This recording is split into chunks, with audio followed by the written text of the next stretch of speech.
So the government shut down still. And what's the market doing? Let's take a deep dive and find out what the numbers for the El Paso real estate marketer are doing for November 2025. We're here at the end of the year. There's a lot of things brewing, and we'll talk about that here in my report. Just a reminder, these videos are put together for educational purposes. I'm a big believer that knowledge is power, and whether you're looking to buy, sell, invest in real estate, or you own property, you think about owning property, it's important to know what real estate is doing because it affects a lot of other industries and our pockets as well. So these numbers we're going to cover, they come from the Greater El Paso Association of Realtors. They're month over month, so we're looking at in November, looking at months from last month, October. So let's get started. First number is always median sales price, which this number went up a little bit, slightly. It had been down for the last 2 months, and it went up a little bit, 274,925. So 275 is the median sales price home in El Paso. So this number is no surprise. It's gone up a little bit. It goes down a little bit. It's really, but overall, if you look at it throughout the year, it's been trending up and trending up and trending up, and it's at a healthy rate, 2%, 3%.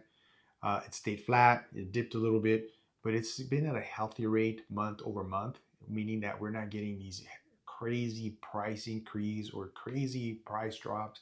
It's been super stable, which is a good thing. It tells us that the real estate market is healthy, and that's what we should see. When your home goes up in value 20% in a year, it's not a good market. It's something else is going on. So that's median sales price.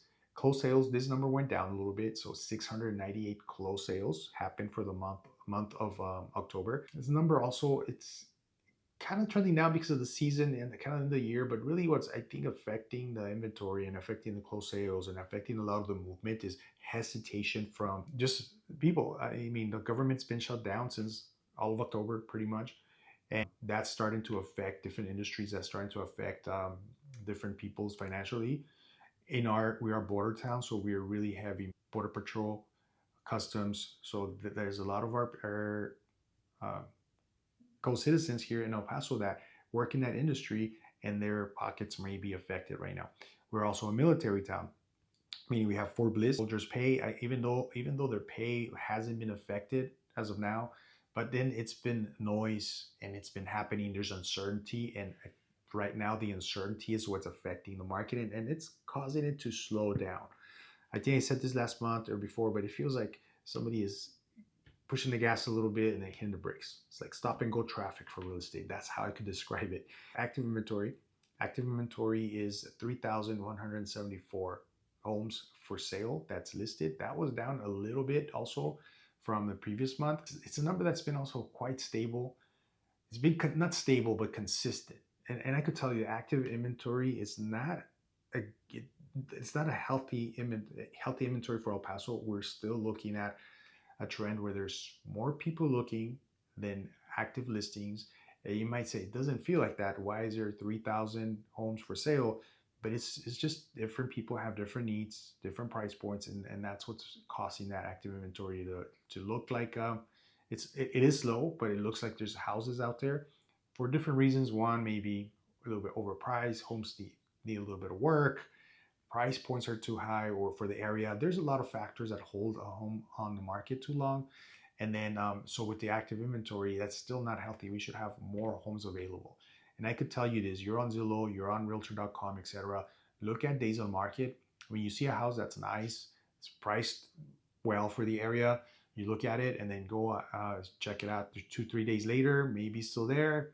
5 days later, maybe it's gone or you can't find it. That means it went under contract. So those homes are not sitting very long, which takes us to the next number, median days on market. This number did shoot up a little bit, 32 days on market. That's a little bit more than a month.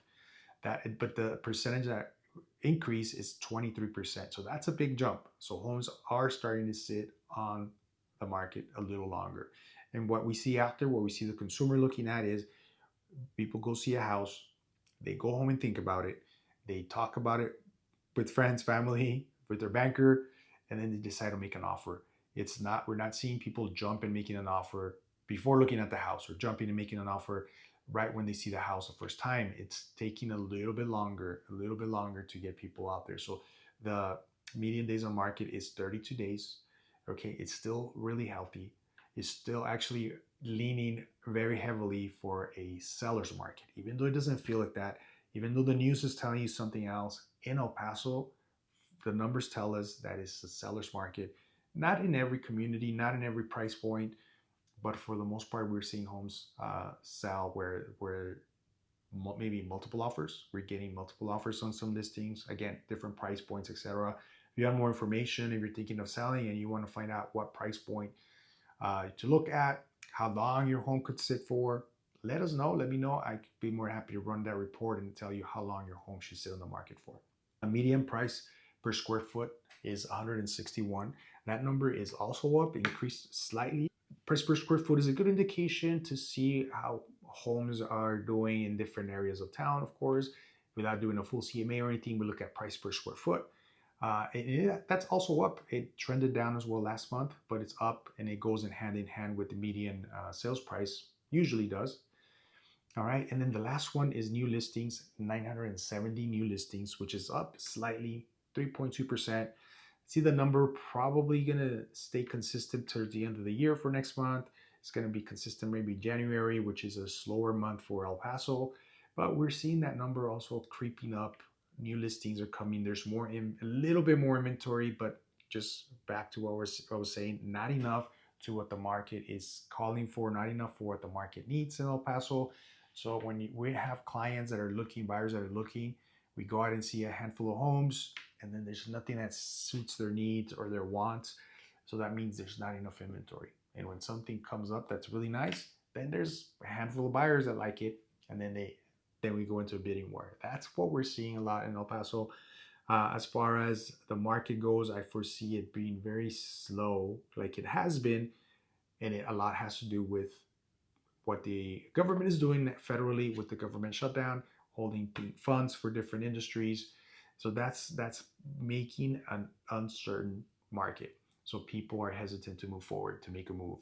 Again, people still have to move and sell for whatever reason, but that's what we're seeing, and I think that's gonna start moving as the government pulls back and they move things along. We're gonna see the market pick up a little bit. We usually have a little uptake at the end of the year, December. There's usually a little uptake in our market, so keep an eye for that. We'll see you in December. If I don't see you then, have a happy Thanksgiving this month.